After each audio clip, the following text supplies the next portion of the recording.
बिस्मिल्लाहिर्रहमानिर्रहीम। Dear students, हमारा आज का जो लेक्चर है ये वर्ब और वर्ब की टाइप से रिलेटेड है। ठीक है, एक चीज़ में आप लोगों ने फ़र्क जो है इसे समझना है कि वर्ब की टाइप्स की बात हो रही है, ना कि वर्ब की फॉर्म की बात हो रही है। तो पहले तो ये दो कंसेप्ट आप समझ लें, वर्ब फॉर्म और वर्ब की टाइप्स या काइंड्स। वर्ब की टाइप्स या काइंड से मुराद उसकी ब्रांचेस होंगी और वर्ब फॉर्म से मुराद वर्ब की हालतें, वर्ब किस हालत में है। जिस तरह हम वर्ब की पढ़ते हैं ना, वर्ब की 3 हालतें हम पढ़ रहे हैं स्टार्ट से ना, first form, second form, third form. फ़र्ज़ किया वर्ड है एक आस्क, जिसका मतलब होता है पूछना। ठीक है, तो इसकी सेकंड फॉर्म क्या होगी? Asked, ASKD, asked, ASKD, asked. तो ये वर्ब की फर्स्ट फॉर्म है, ये वर्ब की सेकंड फॉर्म है, ये थर्ड फॉर्म है। और इसी तरह वर्ड है जिस तरह स्पीक, स्पीक बोलना, आस्क पूछना, स्पीक की स्पोक, स्पोकन। तो ये वर्ब की हालतें हैं। हमने कन्फ्यूज़ नहीं होना कि वर्ब की फॉर्म्स और टाइप्स को हमने मिला नहीं देना। तो आज हमारा जो लेक्चर है आज का, वो वर्ब टाइप्स से रिलेटेड है। पहले हमने पार्ट्स ऑफ स्पीच पढ़े, उसके बाद हमने पार्ट्स ऑफ स्पीच को 1 बाय 1 हमने नाउन और नाउन की टाइप्स को पढ़ा। और आज का जो हमारा लेक्चर है ये सारा वर्ब और वर्ब की फॉर्म से रिलेटेड है। वर्ब की there are 9 form of verb, there are 9 forms of 9 types of verb. Verb की 9 किस्में हैं जो हमारे सामने हैं, जिन पे हमने स्टडी इंशाल्लाह करना है। जिनको नंबर 1 पे है हमारे पास एक्शन वर्ब। एक्शन वर्ब जिस तरह के नाम से इज़हार हो रहा है, एक्शन, काम। तो ये जो वर्ब है ये यूज़ होगा, इसकी डेफिनेशन आप इस तरह करेंगे, it describes an action that someone can do और डिमॉन्स्ट्रेट। ये कोई ऐसा काम हमें बताएगा जो कि कोई भी बंदा कर सकता है या करके दिखा सकता है। ठीक है जी, फ़र्ज़ किया हम लिख देते हैं इधर ही कुकड टेस्टी डिश। ठीक है ना, तो यहाँ पे जो वर्ड कुक हो गया ये आपका एक्शन हो गया, एक्शन वर्ब हो गया। ठीक है, तो ये डेफिनेशन आप लिख सकते हैं। अगर मैं इधर लिखूंगा तो फिर टाइम आपका बहुत ज़्यादा लग जाएगा, तो इसलिए मैंने आपको जस्ट बता दी है ताकि आप मेरी वीडियो को पॉज करके इसे लिख लें। ठीक है, नंबर 2, एक्शन वर्ब के पास आपके पास आ जाएगा स्टेटिव वर्ब। स्टेटिव, अगर आप गौर करेंगे तो इनके जो नाम होते हैं इनसे ही आपको आइडिया हो जाता है। Stative, state. तो इसकी जो डेफिनेशन होगी वो होगी, इट डिस्क्राइब्स अ पोजीशन और state of being that you can't see but exist anyway. ये एक ऐसी हालत, एक ऐसी पोजीशन बताता है जिसे आप देख तो नहीं सकते लेकिन वो मौजूद ज़रूर होती है। फर्ज किया कोई आपसे कहता है, कोई आपसे कहता है कि you deserve this love, you deserve this care. तो यहाँ पे जो वर्ड डिज़र्व है, डिज़र्व मुस्तहिक होना, तो इसको हम जो है देख नहीं सकते इसको हम। ठीक है, लेकिन ये जो है ये वर्ब है और ये एग्जिस्ट करेगा। ठीक है जी, ये चीज़ क्लियर होगी आपको। अच्छा, उसके बाद हमारे पास नंबर 3 जो है, नंबर 3 पे हमारे पास आ जाएगा, नंबर 3 पे आपके पास आ रहा है जी regular verb. Regular verb, regular verb. तो अब इसको भी, जिस तरह ये स्टेट था, ये एक्शन था, तो ये रेगुलर वर्ब जो है ये भी अपने नाम से हमें शो कर रहा है। ऐसे वर्ब्स जो कि एक रेगुलर नेचर के होते हैं, मतलब इनको सिंपली आप ये कहेंगे कि जिसमें हम, जिस ऐसे वर्ब्स के अल्फाज जिनमें हम सिर्फ डी और ईडी का इजाफा करते हैं तो वो पास्ट टेंस बन जाते हैं या पास्ट पार्टिसिपल में चले जाते हैं। तो ऐसे जितने भी आपके वर्ब होते हैं ये आपके रेगुलर टाइप के वर्ब होते हैं, क्योंकि उनमें जस्ट डी और ईडी आपने लगाना है और वो पास्ट और only add only adds D और ed, ठीक है। तो वो उससे क्या होगा, पास्ट टेंस में, पास्ट फॉर्म में चले जाएंगे, पास्ट फॉर्म, ठीक है जी। पास्ट टेंस की फॉर्म में चले जाएंगे। ये आपके जिस तरह का लफ्ज़ है, कोई भी, हमने वो पहले ही लिखा था आस्क है, आस्क, तो इसके आगे हमने जस्ट आस्क के आगे हमने ed, डी ed लगाना है, ठीक है ना। लफ्ज़ वॉक है, वॉक, तो उसके आगे हमने सिर्फ ed लगाना है, ठीक है।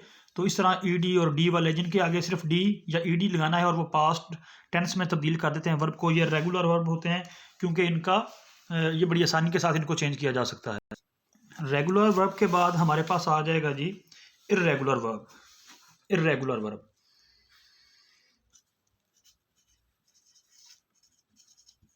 इर्रेगुलर वर्ब और रेगुलर वर्ब नाम से जैसा कि ज़ाहिर हो रहा है कि ये, इसमें आप डी या ईडी का अगर इजाफा कर तो ये आपका पास्ट में नहीं चेंज होगा, बल्कि आपका लफ्ज़ ही गलत हो जाएगा। तो इर्रेगुलर वर्ब ऐसे वर्ब्स हैं जिनकी जब हम फॉर्म चेंज करते हैं तो उनकी फॉर्म डी या ईडी से चेंज नहीं होती, वो इस तरह पास्ट टेंस में नहीं जाते, ठीक है। इनकी फॉर्म चेंज करने के लिए हमें क्या करना पड़ता है, और तरह से हमें इनकी फॉर्म, जिस तरह के वर्ड स्पीक है, स्पीक, अब स्पीक को स्पीक्ड स्पीक्ड तो हम नहीं कह सकते ना, तो इसको हम क्या कहेंगे, स्पोक, SPOKE, स्पोक, और आगे इसको स्पोकन हो जाएगा, ठीक है ना। इस तरह के ब्रिंग है वर्ड एक, ब्रिंग, तो आगे ब्रॉट हो जाएगा, ब्रॉट, और सेम ऐसे ही ब्रॉट। तो ऐसे वर्ब जिनको डी या ईडी के साथ जिनकी हालत चेंज ना की जा सकती हो, बल्कि उनकी हालत चेंज दूसरे किसी और तरीके से की जाए, ये सारे इर्रेगुलर वर्ब हो जाएंगे, क्योंकि जिनमें रेगुलरिटी नहीं पाई जाती कि सिर्फ डी और ईडी लगाते जाएं और चेंज करते जाएं, ठीक है जी। इसके बाद आपका आ गया लिंकिंग वर्ब और ऑक्सिलरी वर्ब। अब हमने करना है जी आगे लिंकिंग वर्ब, इस पे भी थोड़ा गौर करें, इसके नाम पे, लिंकिंग वर्ब, लिंकिंग वर्ब।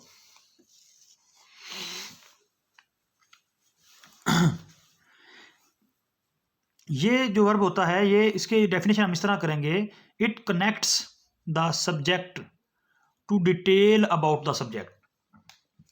ये जो है, ये एक जो सब्जेक्ट वर्ब ऑब्जेक्ट होता है ना किसी भी इंग्लिश सेंटेंस के अंदर, ये सब्जेक्ट को और सब्जेक्ट से रिलेटेड इंफॉर्मेशन को आपस में लिंक करवाता है, मिलाता है उनको। It connects the subject to details about the subject. जिस तरह के हम कहते हैं you seem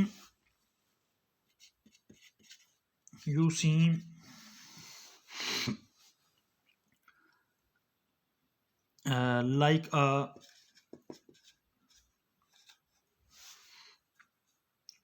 you seem like a honest person, thoughtful person कर लें आप, thoughtful person, आप मुझे बड़े सोच विचार करने वाले आदमी लगते हैं। तो यहाँ पे जो वर्ड आप देखें कि यहाँ पे हमारे पास वर्ब आया है सीम, अब गौर करें कि ये जो है, ये यू को, इसकी जो इन्फॉर्मेशन है इसके मतलब थॉटफुल पर्सन, तो ये इनको आपस में मिला रहा है सीम। तो इसलिए सीम हमारे पास क्या होगा, लिंकिंग वर्ब होगा, क्योंकि ये सब्जेक्ट को सब्जेक्ट की इंफॉर्मेशन से मिला रहा है, सब्जेक्ट और सब्जेक्ट की इंफॉर्मेशन को आपस में मिला रहा है, ठीक है। तो ये हमारे पास क्या होगा, linking verb.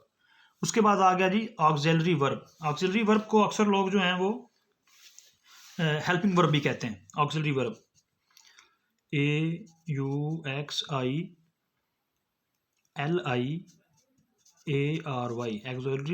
Auxiliary verb. Auxiliary verb में हेल्पिंग वर्ब आ जाते हैं, हैव आ गया, हैज़ आ गया। इसकी आप डेफिनेशन जो हम लिखेंगे, डेफिनेशन हम इसकी लिखेंगे, it helps the main verb of a sentence by extending its meaning. ये क्या करता है, ये जो मेन वर्ब होता है उसके मीनिंग में इजाफा कर देता है, ठीक है, इजाफे। It helps the main verb of a sentence it helps the main verb, ये मेन वर्ब की हेल्प करता है किसी जुमले के अंदर। किस तरह हेल्प करता है? Extending its meaning. I have been there before, I have been there before, ठीक है, मैं पहले भी वहां पे गया हुआ हूँ, ठीक है ना। तो अब यहाँ पे जो हमारे पास हैव आया है, इसने क्या किया है, इसने इसने हेल्पिंग, इसने जो वर्ब है हमारे पास, उस वर्ब के मीनिंग में इजाफा कर दिया है, ठीक है जी। तो ये हमारे पास हो गया ऑक्सिलरी वर्ब। नंबर 7 पे हमारे पास आ गया जी कंपाउंड, कंपाउंड वर्ब। तो ये भी हमें बता रहा है कि जब दो अल्फाज मिलकर एक नया वर्ब बना देंगे तो वो कंपाउंड वर्ब बन जाएगा, ठीक है। Two or more words make a new verb that is called compound verb. COMPOUND, इस तरह करके होते हैं कंपाउंड। ये स्पेलिंग थोड़ी मिस्टेक हो गई है। कंपाउंड वर्ब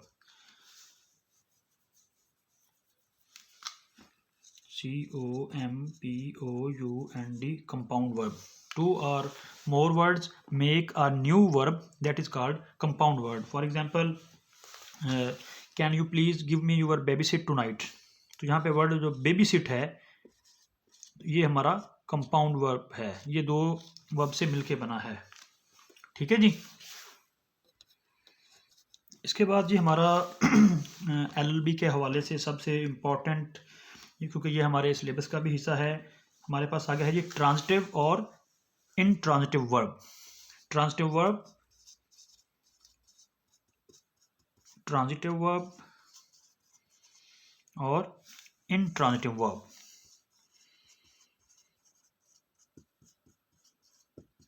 चूँकि ये LLB का लॉ वालों के लिए ज़्यादा इम्पोर्टेंट है, लॉ का ये हिस्सा है, लॉ के सिलेबस का, तो इसलिए मैं इस हवाले से कह रहा हूँ कि ये थोड़ा सा उनके लिए ज़्यादा इंपॉर्टेंट है। और वैसे भी ट्रांजिटिव और इनट्रांजिटिव पे सेपरेट क्वेश्चन भी बनकर आ जाते होते हैं।